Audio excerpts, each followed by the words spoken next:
Segment 2, Gold and Black Live. Peyton Stovall, the Assistant Athletic Director of Purdue Athletics. He's a guy I like to talk to offline. And we could talk for, at least from my interest level, his job is an extremely interesting one. And it's hard to believe you got in this job right before the pandemic, and then now you got to deal with the pandemic. It's been a walk in the park since July 2019 since you started that gig. Yeah. Yeah.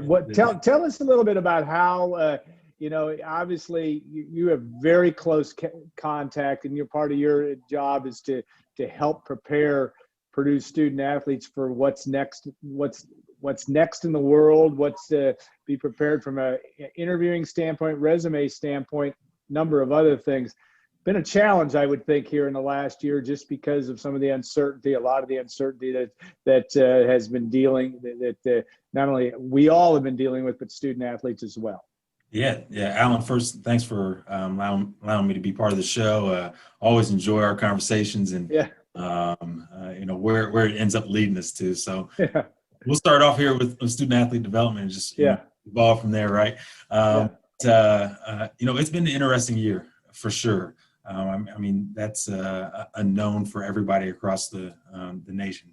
And I think our student athletes have done a great job over this time frame of concentrating on growth, that growth mindset and that mental aspect of trying to make sure that they're ready and prepared for this moment, that they are now getting the opportunity to excel in here in the springs, as we got every sport going right now. So with the exception of football. So we're moving along and hoping that we can continue to do great things in terms of how we handle ourselves outside of our facilities, make sure we're ready and prepared. Student athlete development, extremely important, but everything that we've done as an athletic department has been cohesive. And it's been really what has moved us along so smoothly over the last year or so. So, our student athlete development has been very strong. Our medical team, our doctors, they've been outstanding.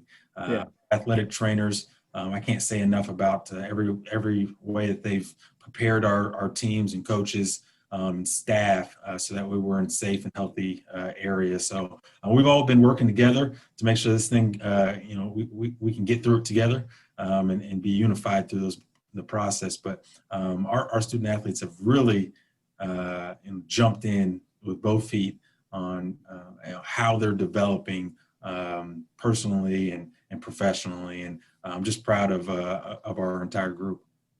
You've obviously played at the highest level in Division I sports, and you're a competitive person. You have to be at that level, and you're around a bunch of competitive folks because if they play Division I, high Division I college sports, they have to be. How has that been and I know there's been a lot of help also from the mental health standpoint, but how do you see, you talked about they've jumped in with both feet.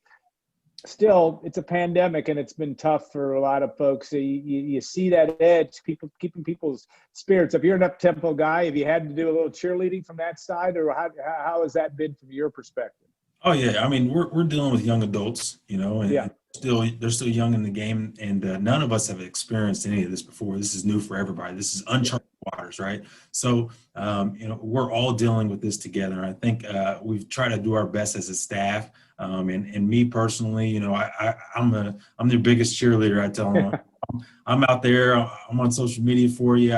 I'll be here in person, whatever you need. We're going to do our best to make sure that we remind you constantly that, the mental health is important. You're worth everything. You earned everything.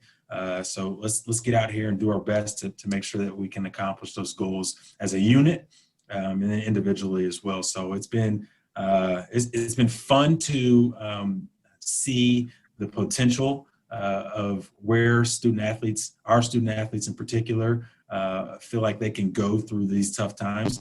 So it's been fun to watch that, to see how they've gotten creative and said, okay, this is a roadblock here, or this is a hurdle that I'm going to get over. Just wait till you see the comeback. And I think that's what has been so impressive about Purdue student athletes thus far, because we're still kicking through it. Yeah, 20 months into the job, and you always will have my respect because you've spent a lot of time in public education, and we'll talk a little bit about that as well. But interaction with coaches, how do you? I mean, take me through a typical week for you, because you obviously you're working with student athletes, but you're working with coaches, you're working with programs to try to set sail for these young folks to get them in the right direction and be trained. They're trained on the playing fields and courts and pools, but your goal is to get them trained and be ready to go on to the next thing. Tell us a little bit about what goes on with the coaches and how you typically interact with them. Yeah, so our coaches are amazing. Obviously, they have a job to do. They were hired to win games as well. But I think the difference here at Purdue than it is across the country, in my opinion, is yes, they're hired as coaches, but they're also growing future leaders. Yeah. So they've jumped in as well and have really pushed the importance of the student athlete development piece and student athlete well-being. So I think that's the conversation that we continue to have, in our meetings. Obviously, those are virtual meetings, but our coaches they're well attending those meetings, and it just shows that they want to be part of the greater good that comes out of this when it comes to their personal and professional development. And I think that those are the conversation, the input that we're getting from them, especially when it comes to that name, image, likeness that's coming up here real soon on us. Our coaches want that input. They want our student athletes to have that input, so that way we can have a unified message as we start to move forward in a special way here at Purdue. How do you get name, image, and likeness is and I don't mean it as a derogatory, it's the elephant in the room, because it is something that's on the horizon. You can look at it two ways. It's an extremely important thing, I think, from a student athlete perspective. And again, you've competed at that level. From a department level, you've got to be prepared and again, put yourself, because it could tie into recruiting. It could tie into a lot of different things of how that experience is for the student athlete at Purdue. Tell us about what do you see in the next period of time, and how in the heck do you get prepared for it? I mean, I don't think there's any preparation for it, to be honest. Once we get the legislation and it passes through, we'll address from there. But we got some things in the works that our task force. We developed a task force led by Tom Mitchell out of our compliance office, and he's done a heck of a job. I'm talking about magnificent job of making sure we're ready for that moment when we can actually roll something out to our student athletes. And we have their input and the coach's input, and we want to be ahead of the curve and just be prepared for everything that could be. So I'm excited about what we can roll out in the next this coming summer, we hope, to our student athletes, and really use that as a location that we can grow our student athletes in a special way, because I think there's a lot of question there. We have the staff and we have the ability to really amplify the experience, the student athlete experience. I think we're going to get that, and I'd love to tell you more, but it's coming. Okay. Good. If you can articulate all that and make it work, more power to you, my friend. It's going to be a challenging time, but sure. I think it's time. To me, it's time as likely as it's come, and it's going to be here. Social media is that wonderful thing that we all just adore. I mean, it just makes life great. But it is a part of the fabric of I would say people your age and down. It's part of the fabric of people even my age. But tell me about your philosophy, and also there's training that goes on, maybe not just from your office, but for strategic communications, et cetera. How does that impact what you try to get done? Yeah, I mean, social media is a fabric of a lot of things that we do. It's a way of communication, it's a way that, you can get your name out there. And it's a space that, if you use it correctly, there could be a lot of good to it.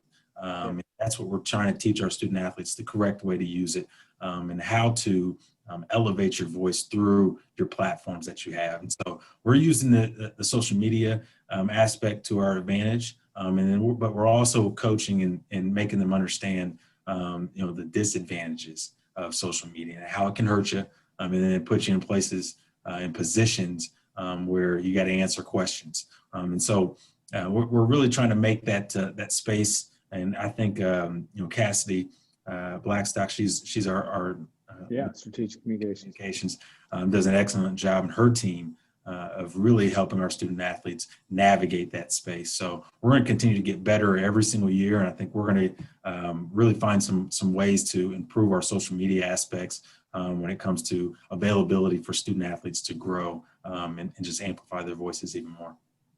Yeah, one of the things is that you have to be prepared. It is again, the part of people's voices want to be heard. This is an important month for that as well. I mean, obviously, Black History Month, the month of February, the athletic department has taken a strong stance of getting that message out. And part of that, with all the unrest last summer and so all the challenges that our society is dealing with, certainly, it's been an interesting and important, I think, is that you said, let these voices, be heard, and individuals have a right to speak their mind in a respectful but important way. Yeah, definitely. I mean, this month has been it's been really good. It's been really good for our community. It's been really good for specifically our student athletes and staff here at Purdue within athletics. We've really grasped and pushed forward.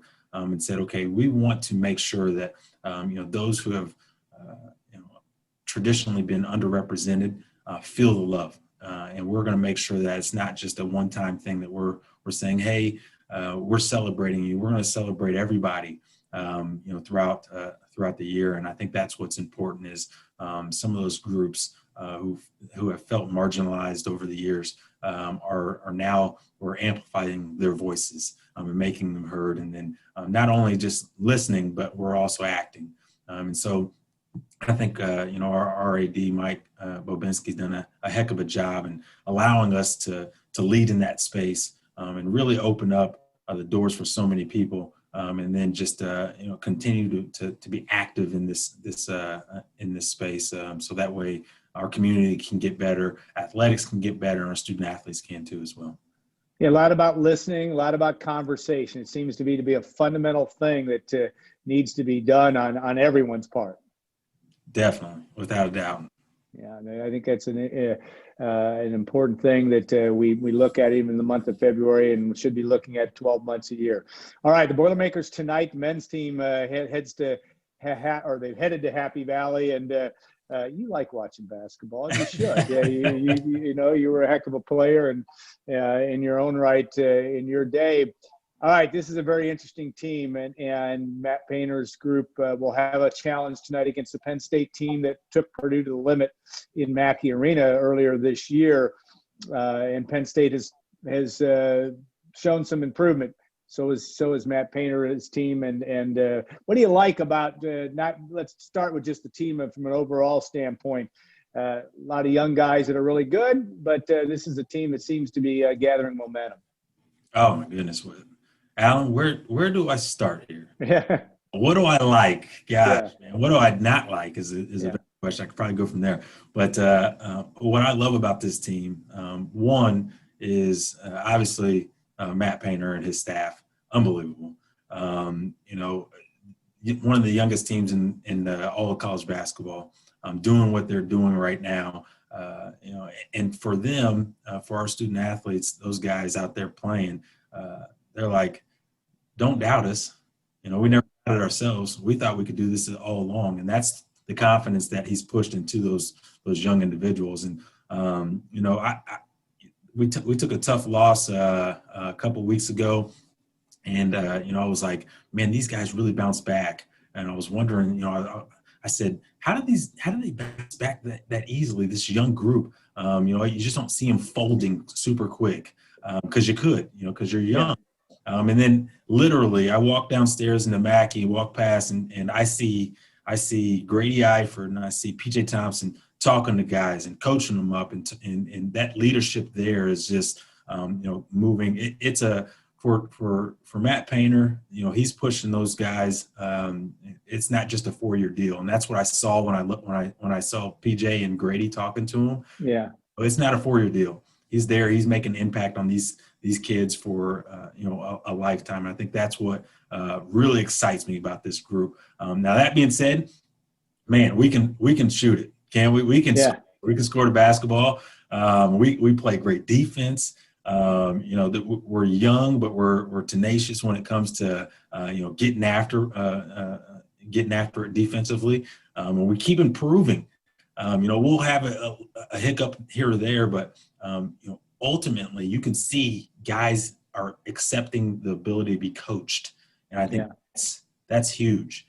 And so I think if we continue to do that and we listen, we grow together, man, it could be a fun March. It could be a fun March, and we could see some late runs here. So I'm excited.